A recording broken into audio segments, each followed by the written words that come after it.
So we are living in an extremely challenging period, desperately looking for a way to ease our pain and anxiety during these pandemic times. We feel disconnected with ourselves and with others, and there seems to be no easy fix for such complex problems. This state of isolation is putting us in a fight or flight mode, disturbing our sleep, our metabolism, and our libido. We seem to be living in fear of the world and what's worst of other people. My name is Elena Valent, and I'm here representing Cosmic Care. Cosmic Care is a nonprofit association that was born from the gathering of a group of people who believe that the prohibitionist policies are affecting the rights of people that use drugs, including the right to intentionally change our conscience. Being an organization that offers support to people that use drugs, we have, particularly during this social isolation period, received many cries for help from people dealing with extreme anxiety, fear, and loneliness. However, these feelings don't seem to be irreversible. Holland. She will help us shed some light on these issues and share with us great insights on how to break this circle and find a truer, healthier, and more meaningful path, what actually Dr. Holland refers to as a sustainable mental health. Dr. Judy Holland is a psychiatrist in psychopharmacology, and she is the author of bestsellers like Weekends at Bellevue and Moody Bitches. She is the editor of two nonprofit books, Ecstasy, The Complete Guide, and The Pot Book, A Complete Guide to Cannabis. And she is also a medical monitor for two clinical studies examining the efficacy of using MDMA-assisted psychotherapy or cannabis in the treatment of post-traumatic stress disorder. Her newest book, The Good Chemistry, The Science of Connection from Soul to Psychedelics. Good afternoon, Julie, and thank you so much for joining us today. Hi, Helena. Thanks for having me. We are such fans of your work in Cosmic. Questions about your new book. We are all very curious to know, how do you become interested in psychoactive drugs and altered states of conscience? Well, I would also like to say that I am a fan of Cosmic Care. I feel very passionately and deeply about things like harm reduction and drug policy, especially around cannabis and MDMA and psychedelics. This is important work that needs to be done. So how I got interested is probably how most of us got interested. I tried some very strong drugs and I was impressed by what they could offer me. Ever since I was a teenager, the idea that you could take a tiny little piece of paper and put it on your tongue and have a complete shift in your perception, I was absolutely flabbergasted and just very, very interested in how this works. How do these things work? How does the brain work? How do drugs work? And so most of my was just really trying to educate myself as much as I could about these substances. And, from the inside out. I think you can study something for a very long time and have a fairly good sense of it. But when you experience something for yourself, you are going to have a much more obviously personal angle of how it affects you, what it can do for you. And, there are a lot of substances that we take that alter our consciousness that can help us, that can be therapeutic, that can be beneficial. And the way our drug policy is set up, certainly in the country I live in, we don't have access to some of these medicines that could actually be very therapeutic. And we do have access, legal access, to medicines that aren't particularly therapeutic and don't always lead to an enlightened state. So I'm looking to change the rules a little bit and at least just educate people about the real risks and dangers of these plant medicines and fungi, to get to sort of the root cause of a lot of our unease or dis-ease. A lot of our anxiety or depression can be treated and potentially cured by really getting to the root cause, by unearthing trauma, and by sort of integrating past traumatic experiences and having some measure of acceptance. That is sort of the road to wellness. And it's not, in the country that I live in, the road to wellness is that every single day you take a medicine to hide the fact that you're uncomfortable. And what I think makes more sense is to try to get rid of the thing that's actually causing the discomfort. the root of the problem, yeah, not the symptom. I was actually gonna to your new book it's called The Good Chemistry: The Science of Connection from Soul to Psychedelics. What exactly is this good chemistry, and why do you feel we are lacking it right now? A good chemistry. So my sense of good chemistry is, I mean, everyone has their own personal proprietary mixture of neurochemicals that makes them feel good. But we're all sort of born with this circuitry or this pharmacology where if we are held and attended to and taken care of and loved, and if we feel cared for and safe and like we belong, that engenders a lot of good chemistry and it makes us feel good. And it's not a drug. But there are a lot of drugs that mimic that chemistry. There are drugs that feel good to us. And one of the reasons why they feel good to us is because they mimic that chemistry that we would be getting on our own if we were held and loved and we felt safe and connected. So feeling safe and connected gives you the good chemistry, but there are other drugs that can help you feel connected and help to provide the good chemistry. So that's sort of the basic idea about the book. And I believe that you actually you wrote the book in pre-COVID times. Yes. But one of the things that you mention in the book is that we are having like incredibly difficulties connecting with ourselves, connecting to others. You actually mention a loneliness epidemic. And how do you anticipate that COVID-19 will worsen this situation? And what do you think we can do to protect our mental health in these troubled times? Right. So Good Chemistry was written before the epidemic, before this current global pandemic. So yes, it maybe when you read the book, it'll be a little bit dated because I refer to these big epidemics of opiate use and overdoses and loneliness and suicide. Like these are all epidemics that are happening. But now we have like a real epidemic, a bigger epidemic. What is it going to do to things like loneliness and suicide and depression and anxiety and PTSD? We've already seen it's just going to make everything worse. It's going to increase everything. What is this doing to the loneliness epidemic? My assumption is it will also make that worse. I mean, you know, when we are quarantined and we are isolating, I mean, I have patients who have had no human touch for 3 or 4 months. That is not a normal state for a human body to be in. And I think there are going to be real negative repercussions to this sort of thing. Not very united. Some of us are wearing masks and some of us aren't. And there's a lot of disunity and discontent and polarization. It's making everybody feel terrible. We also, and I think that Brazil probably can empathize with this. You know, we have a leader who is not helping the situation, who is absolutely making the entire situation worse.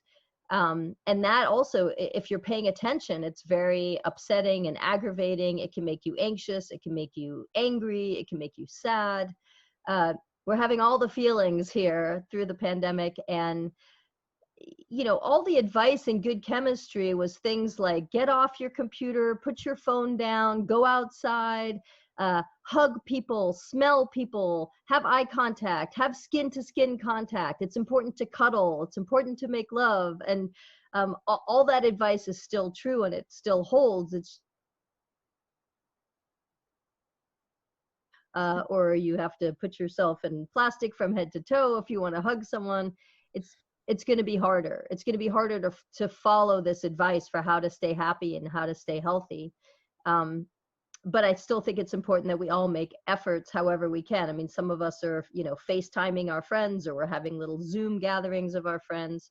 It's not as good as skin to skin, and, you know, you can't smell pheromones, and you're missing maybe seeing people's auras if you believe in this sort of thing. I mean, you know, we're getting a little piece of what we would be getting if we were doing it in real space. But I also think it's better than nothing, and it is better to have a FaceTime call or a phone call or text with somebody than to just sit in a room and have no contact with anyone at all. So I think we're all sort of going to take what we can get for a while.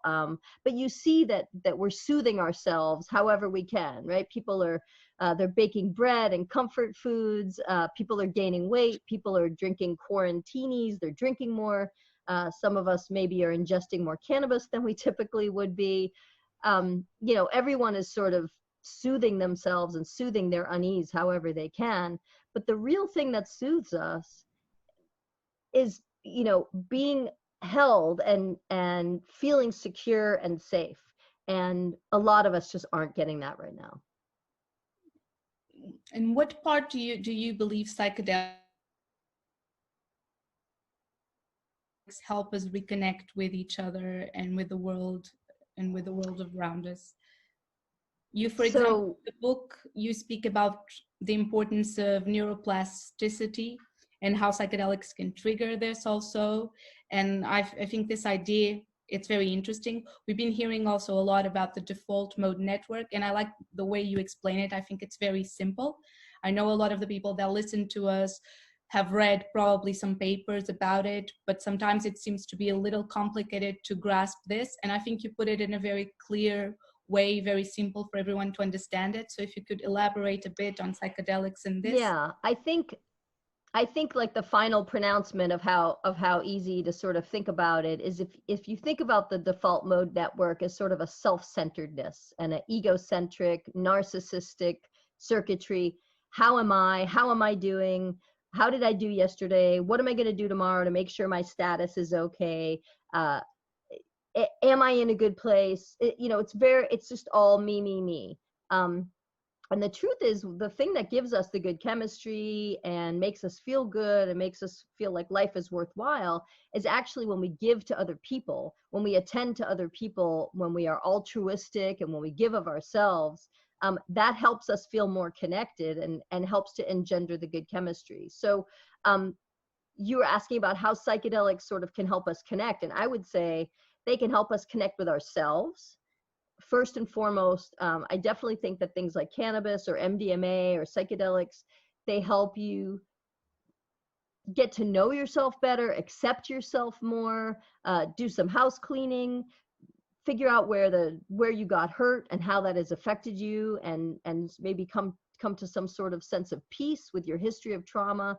So that's how they can help you connect with yourself. You could be more embodied and feel more in your body and feel more like a complete person with all the facets of your personality sort of on the same page and all the little personalities sort of on the same team. You don't have anybody who is sabotaging your agenda. So all the facets of the self sort of, agree and become whole and a fused, integrated person. That is a goal. And that is something that psychedelics and MDMA and cannabis can really help. So that's connecting with the self. But you can also have connecting with another person. I think many of us can appreciate that MDMA can really help us connect with another person, to open up and be vulnerable and be trusting and to really bond and trust with that other person. And where we see it the most, not just in couples therapy with MDMA, and you do see it there, but also it enhances the therapeutic alliance between doctor and patient, or between therapist and change. So that is a way that these plant medicines and MDMA and psilocybin can help people connect one-to-one. But you can also, they can also help you connect with nature so that you feel sort of part of the planet.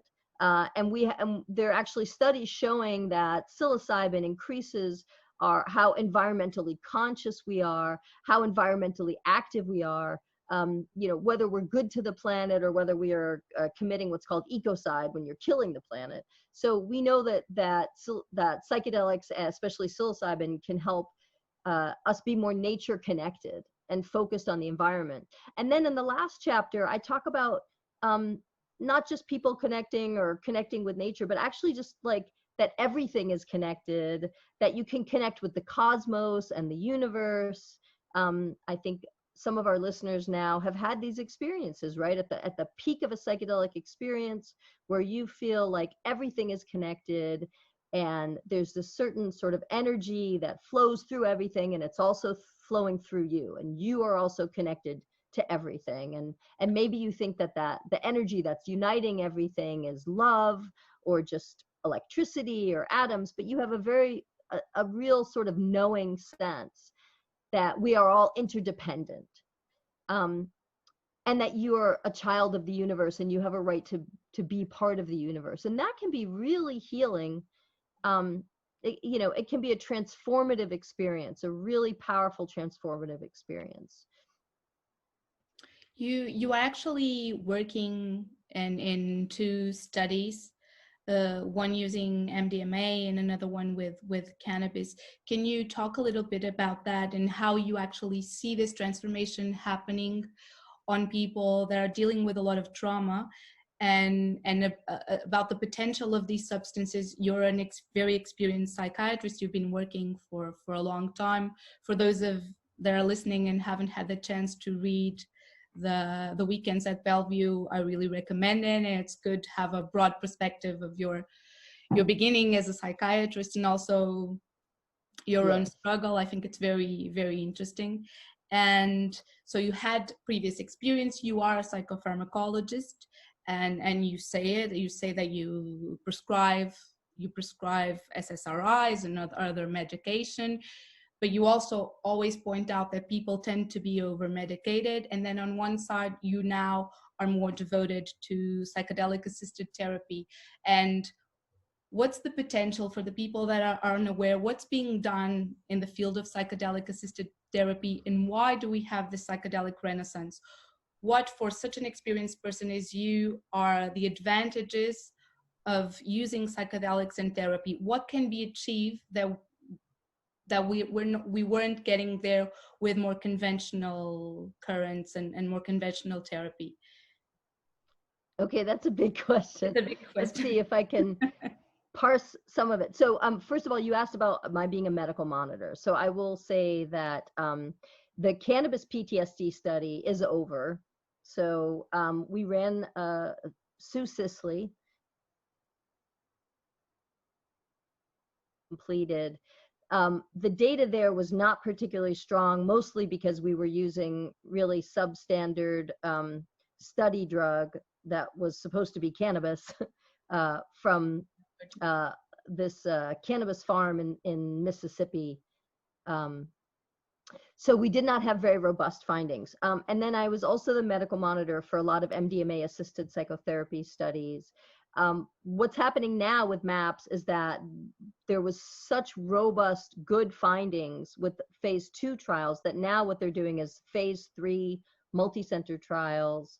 And originally I was one of the medical monitors for those trials, but now there are so many medical monitors that I've shifted over to just being a medical advisor, which is actually great for me because it's a lot less paperwork and busy work that I didn't really love. But if you're trying to get FDA approval for a medicine or a technique, there's a lot of bureaucracy and a lot of paperwork. That's just the way it is. But what I will say about MDMA assisted therapy is that it really, the way I think of it is a catalyst that makes normal psychotherapy go deeper, go faster, be more efficient and more effective. You know, in normal psychotherapy, you might meet once a week or maybe twice a week or every other week, and you slowly sort of chip away at things, and it takes a long time to really get to the meaty center of what you actually really need to work on. People are very protected and defended. They don't want to go there. If things start getting too heavy in therapy, people will disappear for months at a time, or you'll never see them again.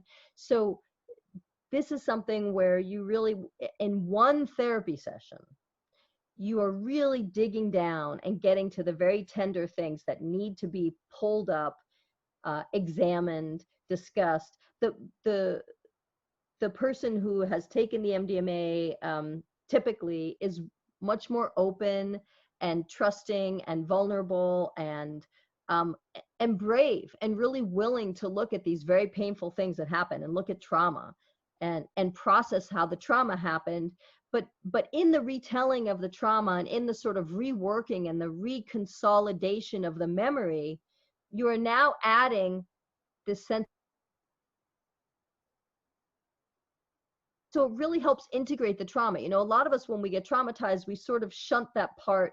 You know, we put that experience away and we put that piece of ourselves that got traumatized away and we move on and we sort of not literally, but you know, you leave a little piece of yourself behind, you bury a little piece, you push it down.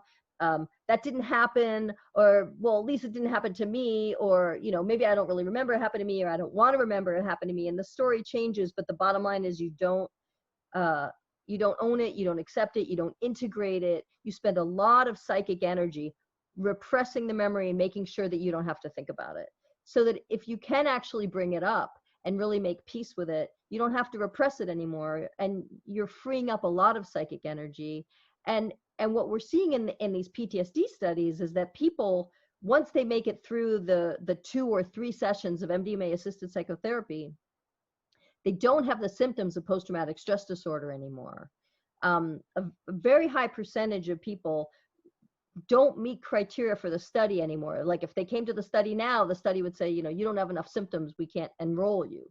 So they're having a lot fewer symptoms. A lot of people stop the medicines they've been taking, which I'm very interested in, right? They don't have to take a daily dose of medicine to quell the unease, because they don't have the unease anymore, because they stop pushing down the memory, because it's really been processed. And it's sort of like the memory got defanged, you know, that it still happened. It's not like you get brainwashed and you know what, I've never been raped, you know, you still have the memory, but it doesn't control you. You're not running away from it. You're not cowering under the covers. You have some sort of equanimity or acceptance that this trauma happened, and you're able to accept it in yourself and integrate it. So I can't sort of underemphasize. It's psychedelic assisted psychotherapy is absolutely a breakthrough therapy. The FDA agrees it's a breakthrough therapy. They have given the breakthrough therapy designation to both psilocybin and MDMA. So there's no question, you know, what's driving the renaissance is efficacy. You know, this works. And we have been dealing with a lot of things that don't work very well, especially for PTSD. You know, this is all of the medicines for PTSD that are prescription medicines are completely just Band-Aids. They're just trying to sort of seal over the cracks, sweep dirt under the carpet, you know, and we know that if you have a very intense psychedelic session, I mean, we haven't mentioned ayahuasca yet. I think it's definitely worth mentioning. Ayahuasca is another real catalyst. And it can really help people have more peace, you know, in their souls, if you don't mind me using words like that. Do you work with I imagine, or you have worked with many psychiatrists and many health professionals. You're saying efficacy is driving this. How do you feel? Obviously, you've worked with people that are pro psychedelic assisted therapy, but a lot of your colleagues probably are not really familiar with this, or from our perspective, at least here in Portugal, working in mental health, you see there is still a lot of prejudice against people that use drugs, and also against this type of substances. Do you feel that acceptance is growing from health professionals? Do you think people are opening up to this possibility of this groundbreaking treatment, or there's still a lot of, oh no, I don't? So a few things. I mean, I just yesterday was on the phone with a colleague who I used to work with at Bellevue, who's out in LA. And he's like, all of my patients are asking me about microdosing and ayahuasca and macrodosing, and I don't know what to tell them. And, you know, what can you teach me? So, and that is not the first time I've had a call like that at all. And so I would say, you know, maybe once or twice a month, I'm getting calls from colleagues who want to know more, and that's great. But even if the doctors and the therapists, the psychiatrists, even if they're not the ones sort of pushing this forward, the consumer will push it forward. You know, the cat is out of the bag. More and more people now understand that, you know, these are not just party drugs, that they can actually be therapeutic. So, and I know Michael Pollan's book, How to Change Your Mind, was incredibly helpful in moving the ball toward the goalpost, you know, moving it down the field. You know, every book that comes out, every magazine article, every podcast, it helps to push things forward more. There's not a lot of backlash here because there doesn't need to be a lot of backlash. You know, we are traumatized. There are record numbers of suicides. We need medicines that really work. We are done with whitewashing, you know, we need structural change. I mean, it seems to be sort of the, you know, the watchword of 2020 is that we need major infrastructure change, major systemic change. Now is as good a time as any. So, and I think that psychedelic assisted therapy, and medical cannabis and MDMA assisted therapy, these are really going to help us heal a lot of traumatized people. We are going to have more PTSD than ever before. You know, COVID-19 is traumatizing the healthcare providers. Never happened before. You know, doctors usually are pretty comfortable at work, you know, and we know what to do, and we may lose a patient every once in a while, but it's a rarity, and everybody would support you and help you heal if you lose a patient. And now doctors are losing patients every day, left and right.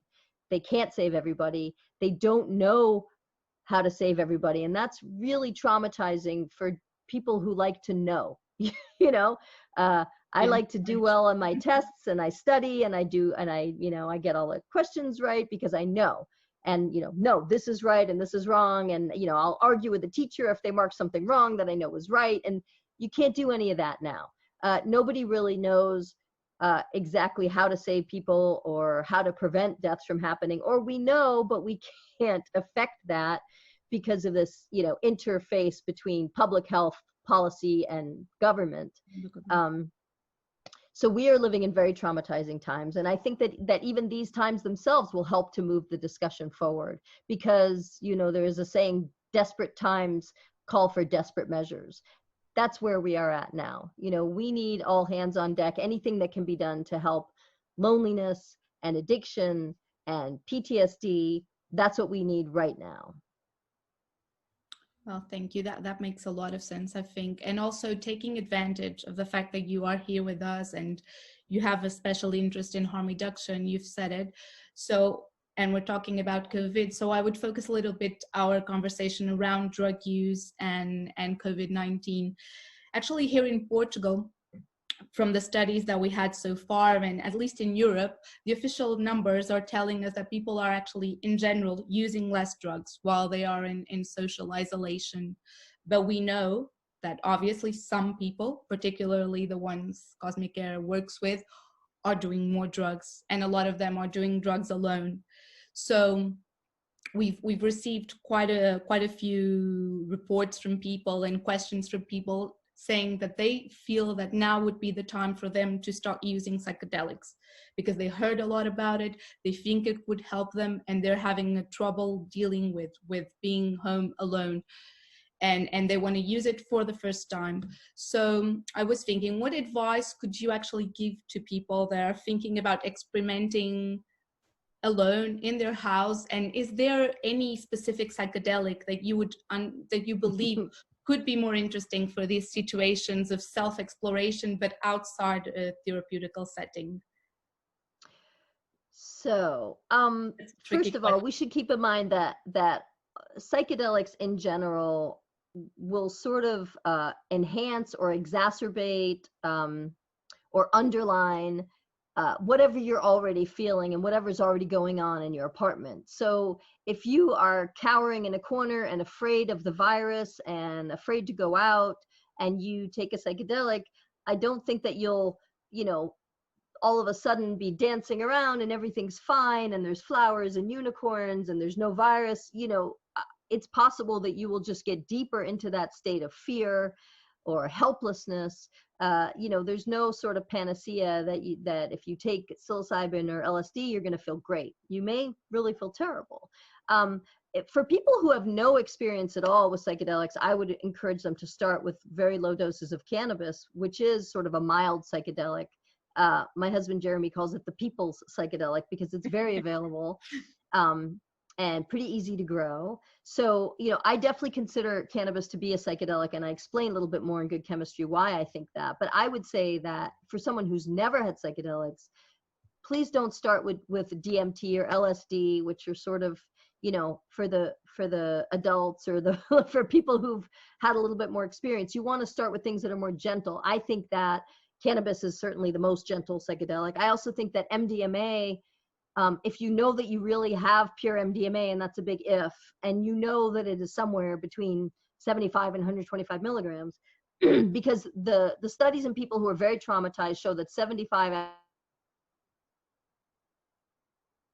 know traditionally 125 was like the dose, but if you're very heavily traumatized and you've got significant PTSD, 75 looks like a more effective dose. But anyway, my point was that something like MDMA, although I understand it's very hard to get MDMA or know that you have good MDMA, but that may be a little bit more gentle and a little shorter acting, certainly, than LSD, which lasts maybe 3 times as long. Psilocybin, dried mushrooms, I think for a lot of people can be a reasonable place to start. It only lasts maybe 4 to 6 hours. You know, you're not committing to 12 or 13 hours. And for a lot of people, I think there is a certain lightness and effervescence or bubbliness that you can get with low dose psilocybin or medium dose psilocybin.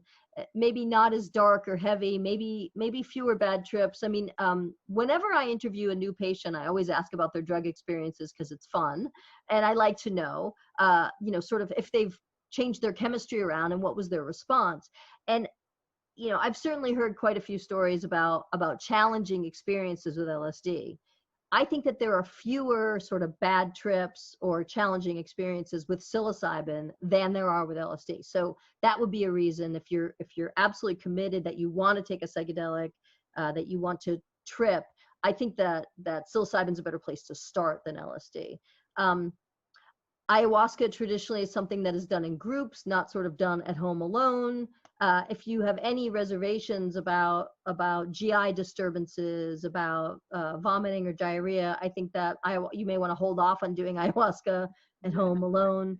But on the other hand, I have to say that a lot of my patients in a group setting have had really transformative experiences with ayahuasca. And I have friends and colleagues and patients who have stopped a lot of unhealthy behavior through the use of ayahuasca, that, you know, it just became crystal clear, like, this isn't serving me and I'm going to not do this anymore. And sometimes it's really hard to break habits and walk away from this kind of, let's call it self-destructive behavior, although I think self-destructive is a bit pejorative, but I think we could all agree that sometimes we do things that maybe aren't very good for us, but we keep doing them for all kinds of reasons. And I think that for many people, having a very intense psychedelic experience can allow them to see this behavior for what it is, see that it is not serving them well, see that it is self-destructive, that, you know, you're not making healthy choices, and walk away from it. So, you know, again, I mean, this is efficacy. It's just, in general, the advice is that you don't do things alone, that you do things with other people around. If you're going to be in an altered state and, you know, you knock a candle over and there's a fire and you're tripping and, you know, maybe the flames look pretty to you and not something that, you know, needs to be doused. So it's nice to have, you know, we call a babysitter or a sitter, somebody to sort of make sure that you're, that you don't have to answer the phone and you don't have to worry about there being a fire in your apartment, that somebody else can sort of run interference. But obviously, a lot of people are completely alone and isolated right now. So, you know, I think cannabis is a little bit more forgiving if you're going to be all alone than, you know, a pretty intense psychedelic. On the other hand, something like DMT, even though it's very strong, it only lasts about 15, 20 minutes. So, like, you know, or even 5-MeO DMT, which is ridiculously strong and not for anybody who is new to any of this, still only lasts about 25 minutes, maybe 30 minutes tops. So, you know, it's important to know how long something is going to last and how much time you need to sort of set aside for that. But what's nice about cannabis is you can still, you know, answer the phone, put out a fire, get some work done. But you will have a little bit of a different perspective, and you will have a little bit more of a connection maybe with yourself, or even just with your body. One of the reasons I really like cannabis is it reminds me of my posture, and that I'm holding my back funny or something. Like I settle into my body in a way that I didn't until I had some. And even that, just feeling at home in your body is such a gift that I think a lot of people don't get to experience. So even if that's the only goal, it's worthwhile. Actually, picking up on two things which you said, for at least for the people that are listening to us in Portugal, in terms of knowing what they're using, we actually at Cosmic Care offer them the possibility of testing their drugs. So we have a drug checking service, which is free, and everyone can come and analyze their substances. So in case people do have something that they think it's MDMA, they can contact us and come and meet us and test, and we can tell them what it is and we can quantify it for them. And I think at least that can help them sort of assert their experience. But it was interesting what you were talking about, the dosage, because that's not the more common dose that people refer. Right.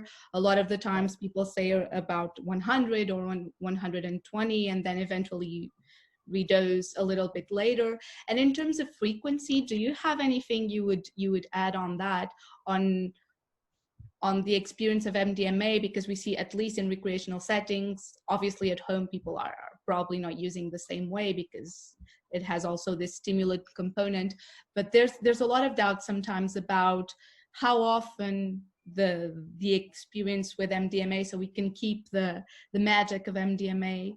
How right. Often, what do you would say, advise someone about redosing MDMA, and what would be? Okay, so a couple things. So redosing, or what some people call a booster, typically it's about half of the original dose, and in the studies it is exactly half of the original dose. And usually after maybe 2 or 3 hours, if you want to extend it because you're starting to come down, if you take a booster, you can go back up for another maybe hour or two. I don't recommend second boosters. I think that you really get diminishing returns. I think you do one booster and then you have to say goodbye to your friend. That's the way it goes. In terms of frequency, Anne Shulgin, Sasha Shulgin's partner, I really think said it best, is that she feels like, every 3 months or so, every 3 or 4 months, sort of like seasonally, is about as often as she would ever recommend it. So this is obviously an issue, for people who are like going to clubs, not that we're doing this anymore, but back when people were dancing in clubs, every weekend, or they would take it, all weekend long, or Saturday night and then Sunday night, and then again next weekend. It's not optimal. It doesn't look like this is the best way to be doing it. It really does take a while for your brain to sort of recover and replete the stores that got depleted. So I usually recommend that people wait 3 months. However, in the research protocols, we're running people through, and they're having 2 or 3 sessions in like 4 months sometimes. So there's a higher frequency in the research protocols, but these are people who have PTSD, are not typically taking MDMA, and really they're trying to do a lot of work in a fairly short period of time. So not everybody gets 3 sessions, and the earlier studies were just 2 sessions, and then we decided to add a 3rd one for people who need it. And keep in mind, these are people who have very serious PTSD where medicines didn't work. So if you have like a history of one trauma, or one phobia, or one obsession or something, you really may only need 1 dose. You may not need multiple doses. You can often get a lot of times phobias come from a single event. You process that event, you see where the phobia came from, you don't have the phobia anymore. So I think you don't always need multiple sessions, but I think for complex post-traumatic stress disorder, there's a lot to go through, and you don't always get everything in 1 session. But yeah, the recreational model versus the medical model, I think there's a few ways they absolutely differ, right? The major way they differ, which is what you were talking about with drug testing, is in the medical model, you are getting 75 milligrams of MDMA, no question. You're in a research setting, it's like 99.9% pure. You don't have to worry about that. And you don't have to worry about overheating or overhydrating. Those things just aren't going to happen. So in the recreational setting, good luck. I hope that you get what you wanted to buy, but you could also get any number of things that aren't what you were trying to buy. And that is a fault of our drug policy. That is not a fault of anything but our drug policy. If we had drug policy where these things were regulated and tested, it would not be an issue. So I think we're all doing the best we can given the drug policy we have. I'm obviously pro drug testing. I'm sure that won't come as a shock to you. I mean, a long, long time ago, we had the Marquis reagent, and it was a really great big development that, there was a way that on the spot we could figure out whether somebody had something that was sort of in the MDMA family or not. So I'm very pro drug testing, and I am also, I really encourage people to be judicious about how often they use MDMA, how closely together, how much, because unlike ayahuasca, unlike psilocybin, unlike LSD, MDMA is something where the more often you do it, the more you use it, the less it works for you, the crappier it feels.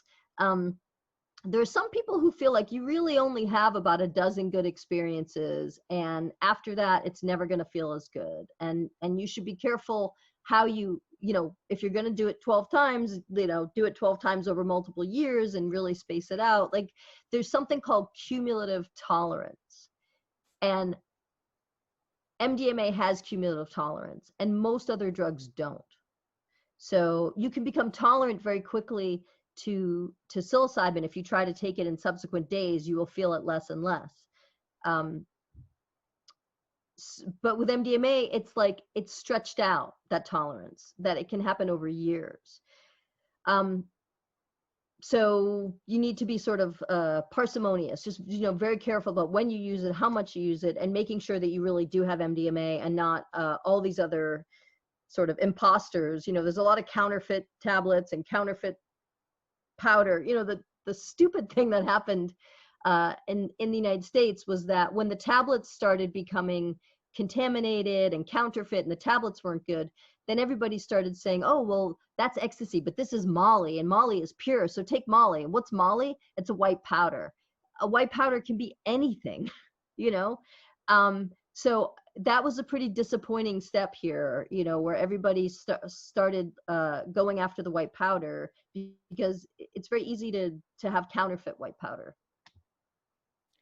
So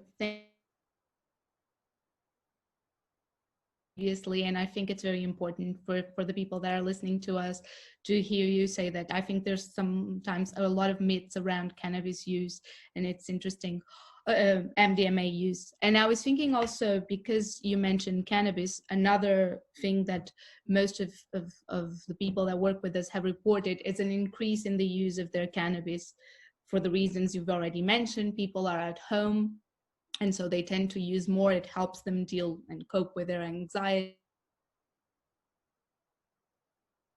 And we've already heard several sort of mixed messages that smoking cannabis could be sort of protective, or it could be a risk factor if you're a smoker. There's a lot of mixed information circulating, but I've heard you talk a little bit about this and about vaporizing. Could you actually give some advisors and suggest some harm reduction strategies to our listeners that are actually everyday cannabis users, and how to do it in these particular COVID times where sharing, for example, the joint would be a problem? Yeah, so, we, many of us who enjoy using cannabis love to share. We like to pass a joint around or pass a pen around, or, obviously we can't share. If you absolutely have to share, then you're going to need something like an alcohol wipe or a swab, or dip something in alcohol. But basically, you just have to not share, which means everybody just has to have their little one-hitters now, or their own individual bongs. I had mentioned in an earlier interview that I think that if you smoke through water, like if you use a bong and you're putting like ice cubes in the water, I think that if you can cool the smoke, it will be less irritating to your throat and lungs. And irritation does matter, right? I mean, you don't want to have a bad cough or a sore throat, because it increases your risk of getting sick. Put us at risk for COVID, I would be dead by now, or at least incredibly sick. So I'm not saying it's protective, but I'm just saying that I, you know, by my, what we call an N of 1, which is anecdotal data, I do not think that it makes you at higher risk for getting the virus. And there is definitely research showing that CBD and cannabinoids can decrease the cytokine storm, which is something that can turn a mere infection into a fatal infection, right? Like you can have COVID-19 and you don't get too sick, or you get a little sick, but you don't die. But if you've got the cytokine storm, it's very likely you're going to die. And so things like steroids or cannabinoids that quiet the inflammatory response, they can prevent cytokine storm. So in that way, cannabis-based medicines may be helpful to prevent an infection from getting to be a very bad infection. I don't think that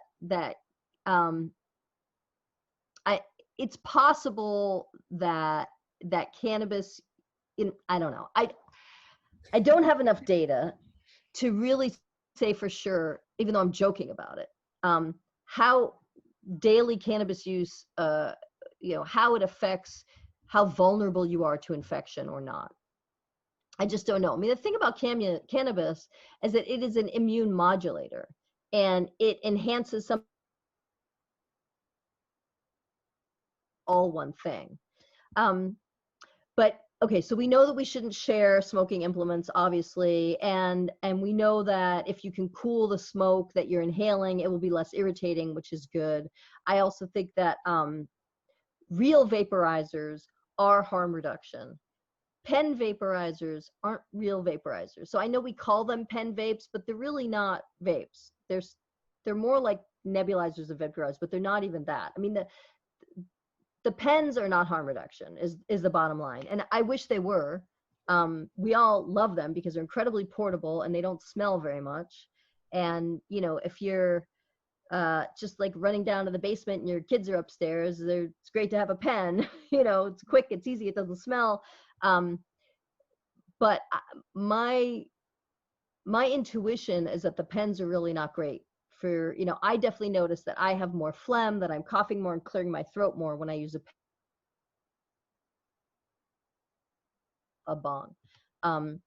So a real vaporizer, like a volcano vaporizer or a PAX or something, where you're vaporizing flower, not the oil. I think that flower vaporizers are really harm reduction. And if people are comfortable using those, they should.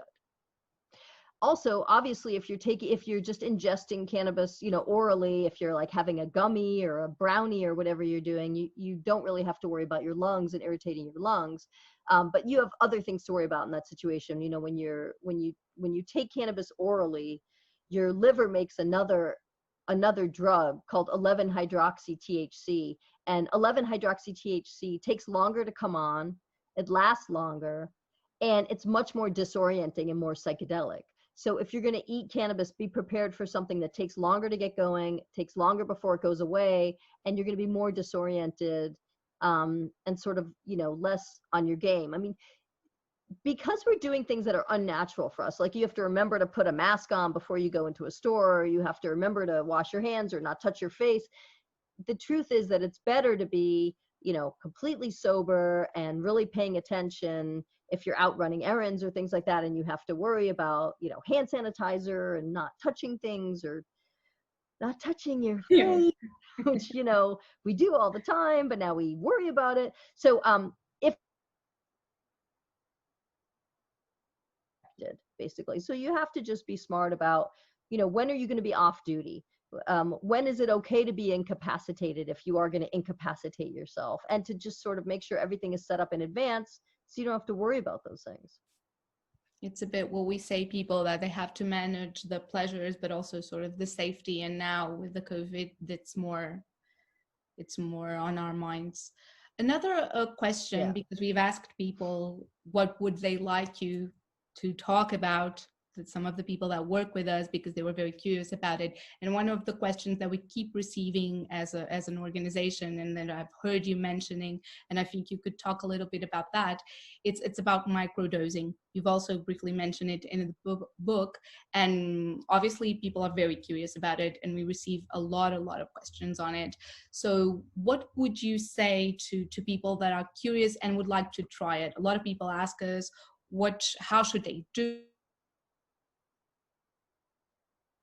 And I was wondering, what would you advise someone that would like to do it but doesn't really know how, or does it make sense to start without a particular indication of someone? So you don't really need any indication for microdosing. It seems to help a lot of people with a lot of different things. It helps people with ADHD, which is like attentional issues. It seems to help with depression. It seems to help with anxiety. I have some women. There's two main microdosing protocols. There's the Fatimid Protocol, named after Jim Fadiman, where every third day or maybe every fourth day, depending on your schedule, you would take a microdose. And a microdose is 1/10 of a recreational dose. So let's say maybe a medium LSD dose or a smallish LSD dose would be like 100 micrograms. So then a microdose is 10.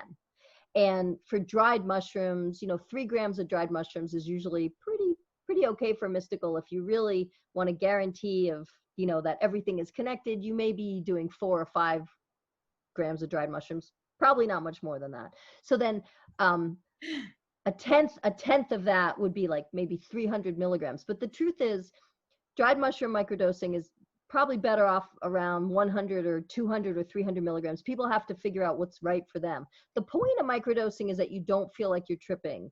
You should be able to read a book without the words swimming around on the page. If the page is breathing and the words are moving, that's not subthreshold. So you have to sort of figure out, like, what is my, I kept having to take less and less, basically, because I could still really feel it. So you have to figure out what is your subthreshold dose, and then you do that every 3 or 4 days. So that's Fatimid Protocol. Then there's a Paul Stamets Protocol, Stamets, and Paul Stamets is a great mycologist, mushroom.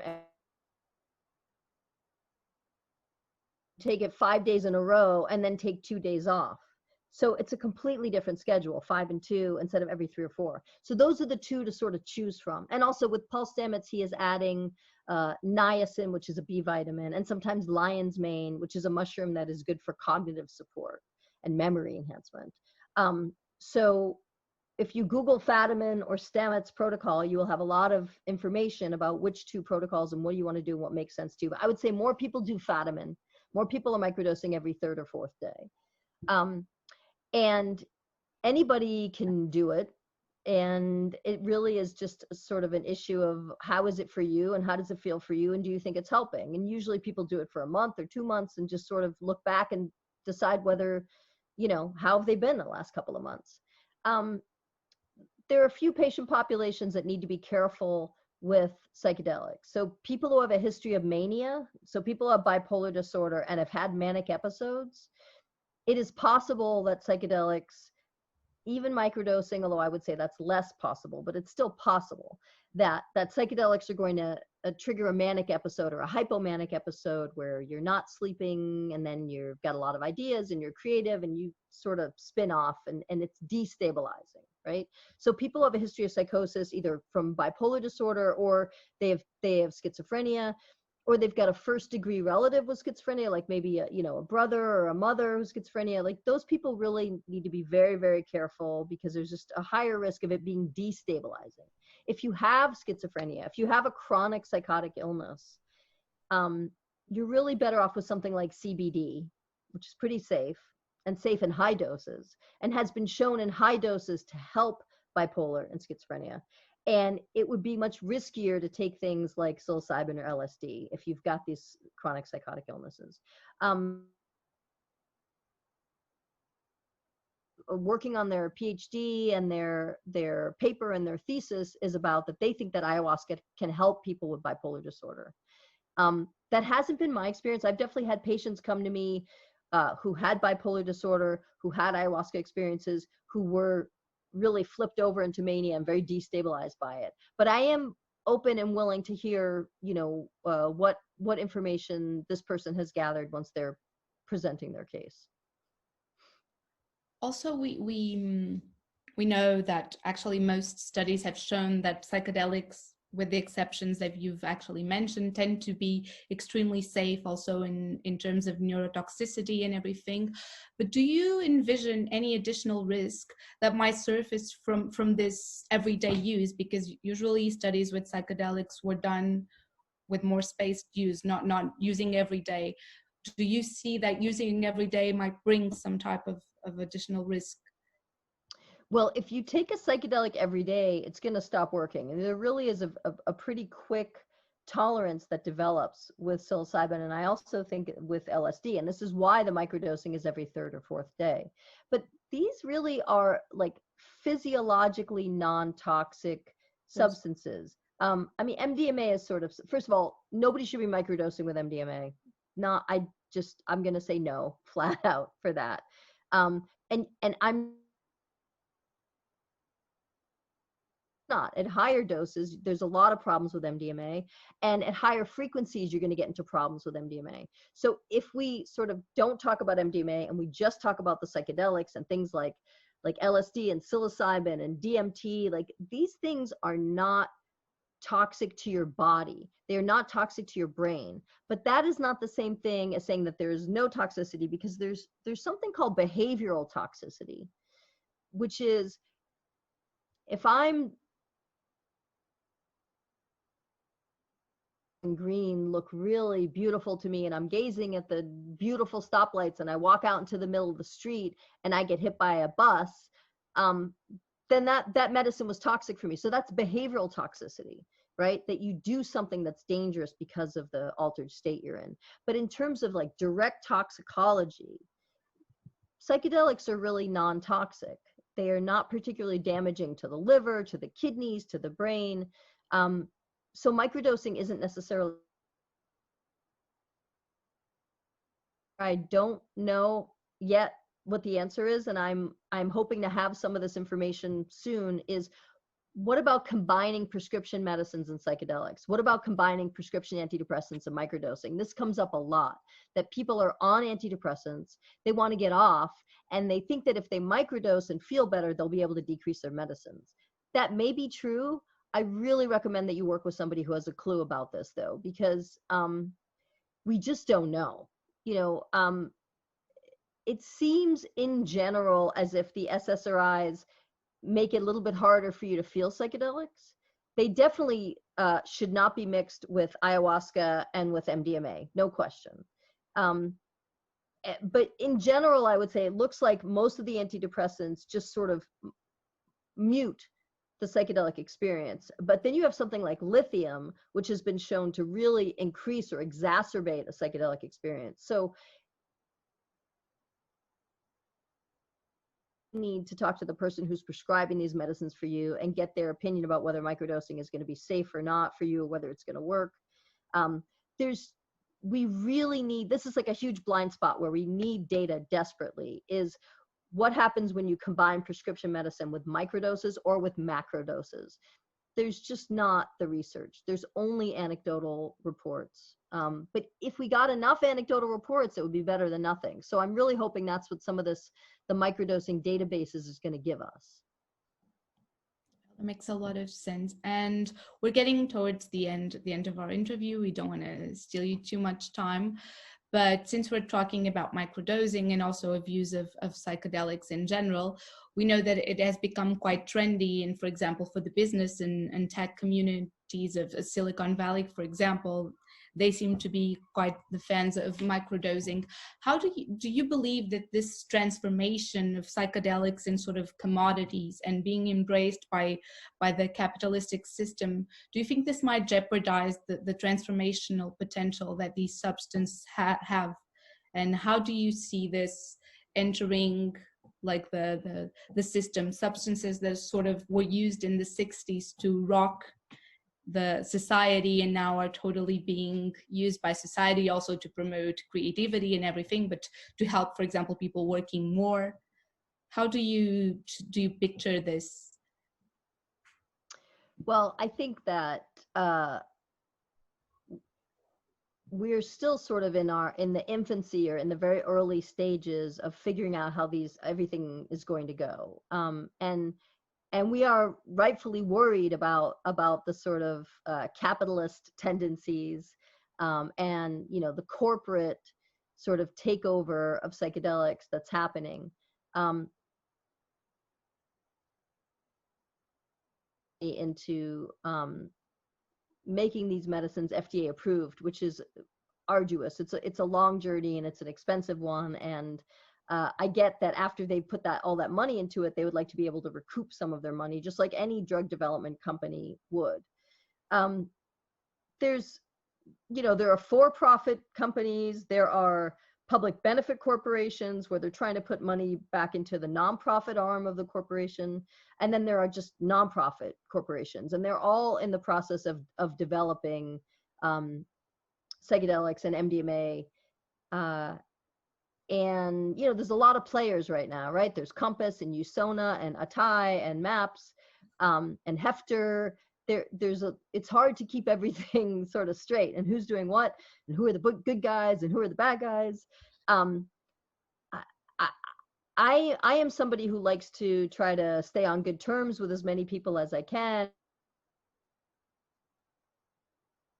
The wheel. So it's very important to me, for instance, that people use the same outcome measurements or the same amount of medicine, just so we can pool our data and we'll have stronger data. Like, that's important to me. But I can't control what everybody's doing all around the world. I mean, this is a global phenomenon that we've got traumatized people around the globe. We have people around the globe who can benefit from these medicines. And we have, a half dozen companies, these people. I don't know how it's going to come out. And I just hope that I worry about what are called like anti-competitive practices, right? Like, I think that there's enough room for everybody. There's a very big pie that can be cut up a lot of different ways. I don't think that we have to, have sort of corporate espionage or little games where we're I mean, I was going to say cock blocking, but that's really not appropriate. Or like, blocking somebody's ability to develop the drug or something like that. Like, we're naturally territorial. I think, we're social primates. There's dominance hierarchy. There's grooming each other. There's a pecking order. We've got a sort of us and them mentality, and you're on my team and you're on the other team. This is just natural human nature. I'm not going to try to stop people from, being humans. Greed is a real thing. Some people are doing this for the right reasons, but they still end up greedy. But I know they're doing it for the right reasons, and I want to cut them a little bit of slack. I feel like most of the people in the space, in the psychedelic space, and in the sort of corporate psychedelic space, do have their hearts in the right place, sort of like they are really like trying to do good and help people. And I guess, one of my things is that, so I don't think you have a right to tear down things unless you're a builder. And it's very easy to stand on the outside and throw rocks at the people who are doing things on the inside. It's much harder to actually be the people who are having rocks thrown at you. So I really do sort of cut people a lot of slack. If you're trying to develop a medicine because you want to help heal pain and suffering, I'm going to let you do that. The another thing is, and I've heard you mentioning this also, and you're probably there's other women, but you're one of the whenever we think about women in psychedelic research, you always come because it's a very white male dominated area, research, but also in terms of who is going to benefit from this, there's also a concern of will people of color also be able to benefit from these medicines when they are owned by the corporations, and how much will this cost? that we can actively try to make this part of the agenda and make sure that in the research part and also in terms of being patients, women and people of color can participate, the medicine can be accessible to them, or they can be active researchers. As a woman that has been in this field for a long time, what would you say to other women or other people that are interested in this field, and how can we break through and participate and gain our own space? Right. So, one of the things I did in Good Chemistry is I really tried to feature some of the women in the field, other women besides me. A lot of books, they seem to interview a lot of men, and a lot of documentaries and TV news shows and TV and news articles, they seem to feature a lot of white men, and you might get the sense that there are only white men in this field, and you would be wrong. So the first thing is just for everybody to talk about it. And, I will remind, there are lots and lots of women in the field, and that's why I wanted to spotlight so many of them in Good Chemistry. So it was really important to me to interview a lot of women scientists and get their stories out there. And the person of color issue is huge. There's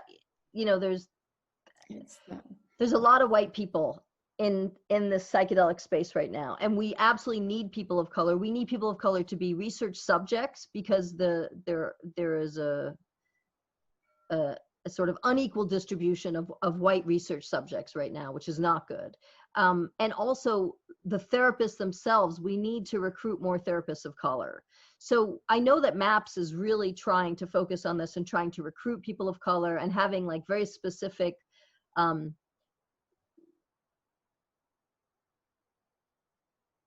therapist training. Like they're having specific therapist training for therapists of color. So I know they're really trying, and they're trying to get up some research sites that are going to be recruiting people of color more for these research protocols. So, it's in psychiatry, the first step is admitting there's a problem, right? You can't fix it until you admit that you have it. So we're in that first step now of looking around and being like, oh, this isn't right. How can we change this? It's not going to happen overnight, but what everybody is talking about it. Everybody knows that this is an issue. Maybe the white men aren't talking about it, but everybody else is talking about it. So I do think it will happen. Behind every white man, there's about a dozen women and people of color who are doing the work and doing the grunt work, but they're not the ones in front of the camera for the documentary. It's just, when I was at Esalen a year ago, and I got very emotional. I actually started to cry about this point, because it reminds me of like, we've had this great meal, and now the women are in the kitchen cleaning up from the meal that they prepared, and the men are in the dining room puffing on their cigars, but they're the ones being interviewed. How was the meal? But they didn't make the meal. They didn't clean up the meal. They just ate the meal. And now, so it's like, there are a lot of people behind the scenes who are really doing, what's called the grunt work, the day-to-day work, but they're not getting the credit. I think that will change a little bit more and more. I think that we have to focus on it. And if you see a psychedelic conference that has like 12 men on one panel, then you need to email the conference organizers and say, I hate to be that person, but did you notice that you don't have any women or people of color on this panel? So, somebody has to kind of be that nudgy person. I don't want to take that mantle on. I have taken it on a little bit recently, and it makes me very uncomfortable, because it's not how I want to spend my time. But there are people that's all they're focusing on, and good, they should. It absolutely needs to be addressed. Well, thank you, Julie. I just have one last question for you. It's a little bit different from these ones, but it's a question that we also get a lot in Cosmic Air. And I know that you, being a psychiatrist and also a mom, you probably have some nice tips to end the interview and tell us about, because we know that in traditional settings, young people have access to psychoactives, and we, for example, have reports of communities that have even given ayahuasca to babies. However, like in Western society, the use of drugs, for example, by adolescents, is obviously not recommended, but we do know that young people use drugs. We do know that most young people use drugs, and sometimes in the riskier ways because it's also part of their age. And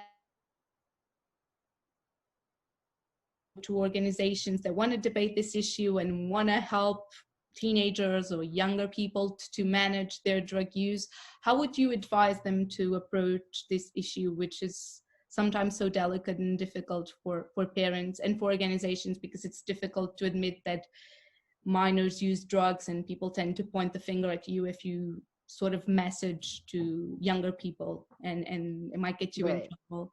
So what would you say to... Well, it's important to just accept reality, right? That adolescence is a time of experimentation, and it is a time of feeling invulnerable. You don't think it's dangerous. You don't think anything bad can happen to you. That is the adolescent brain, right? Poor impulse control and a sense of invulnerability. That's like number 1 and 2, pretty much. So, but the other issue I want to talk about is shame. If something is illegal and we're told not to do it and we do it anyway, a lot more adrenaline and a lot more sort of an emotional charge around things, it actually can add to the addictive behavior. If you've got shame and you're hiding things, it's not going to help you be more sort of adult or judicious about how you use things. So, like, for instance, with my own kids, the most important thing to me with my kids is that they knew they could talk to me about anything, that I was happy. Time they wanted to talk about these things, I was going to be very open. I wasn't going to be judgmental. I wasn't going to be shaming. That was the most important thing, is that you can be, that you can provide information so that people can make their own choices. And you can provide a lot of information and take away the shame and the stigma, because the shame and the stigma is screwing them up more than the drug use is. My kids know that I am not a fan of cigarettes and juuling, that they know that nicotine is the most addictive substance so far that we have found, and that if you start smoking cigarettes or juuling, it's gonna be very hard to stop. That is not the case with LSD or psilocybin or MDMA. You don't have this issue of like compulsive use and using more and more and having withdrawal if you stop. So, you can teach people about tolerance and withdrawal and compulsive use, and give examples. The cigarettes and alcohol have higher rates of dependence and addiction than other drugs do. It's way higher than psychedelics, but even higher than cannabis. So, there are things like heroin and cocaine and nicotine that are incredibly addictive, but still a lot of people manage to use them and not, turn into complete junkies. So it's I smoke the rest of the time. And I would say that there are some people who manage to sometimes use cocaine or sometimes use opiates without getting into a daily pattern. But the most important thing is that we give accurate information, that we don't shame people, because as soon as there's shame and stigma, people are not going to be honest about what they're doing, and they're not going to be open to teaching. When you're in fight or flight, you're not open to integrating any information at all. So people need to be calm and open and relaxed and social and in a place where they can hear what you're saying and integrate what you're saying and learn and remember what you're saying. None of those things happen when you are afraid or when you are ashamed, because you are too far into this sort of sympathetic fight or flight behavior. So, those are my major sort of talking points. I get very frustrated by drug education in the United States of America. It's terrible. Our government does a really bad job educating people. I don't know how or when that is ever going to change. Well, thank you. But I think your points are really very relevant for people that have kids and can help them build trust around this issue. We get a lot. I think there's one more thing. Sorry. I think there's one more thing I want to say about kids. And that is this idea of modeling, that, I'm not a big drinker. So my kids see me like having a sip or two of wine. Maybe I leave the glass at the dinner table. I don't even finish it, but they see they watch how I do it, and I'm modeling sort of healthy behavior. And so the thing about illegal drugs is that nobody has a chance to model healthy behavior. The parents are hiding it from the kids are hiding it from the parents. If it is portrayed on a TV show or a movie, it's, you know, it's either glorified or it's totally vilified. You don't have sort of just a natural, you know, this is how you do it and it's not a big deal kind of modeling of healthy behavior, and teach people moderation. If you can't model a behavior, there's no chance for moderation. So if it's illegal and hidden, you don't get to model it.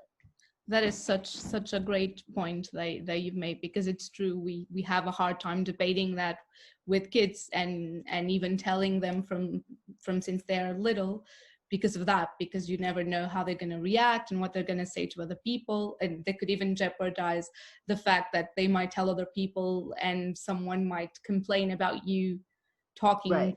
to drugs with your kids, or saying that you use drugs when you have smaller kids. So there's so many issues that a good drug policy could solve.